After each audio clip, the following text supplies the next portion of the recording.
നോക്കുന്നുണ്ട്. അതുപോലെ ബാറ്ററിയുടെ അകത്തൊന്നും വെള്ളം കയറിയിട്ടില്ല, അല്ലെങ്കിൽ ഡിസ്പ്ലേയിൽ കാണാൻ പറ്റിയേനെ.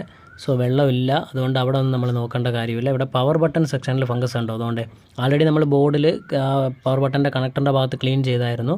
സോ സ്ട്രിപ്പിൽ ഫംഗസ് ഉണ്ടായിരുന്നു, അത് ക്ലീൻ ചെയ്തിട്ടുണ്ട്. IP വെച്ചിട്ടാണ് ക്ലീൻ ചെയ്തേക്കുന്നത്. ഞാൻ ബ്രഷിൽ IP എടുത്തിട്ടാണ് കൂടുതലും ക്ലീൻ ചെയ്യുന്നത്. ഇപ്പോൾ ഞാൻ ഒന്നും കൂടി ഈ സ്പോഞ്ചിൻ്റെ അകത്ത് കുറച്ച് IP എടുത്തിട്ട് ക്ലീൻ ചെയ്യുകയാണ്. പവർ ബട്ടൻ്റെ ഭാഗത്ത് നല്ല രീതിയിൽ ഒന്ന് ക്ലീൻ ചെയ്തിടുന്നുണ്ട്.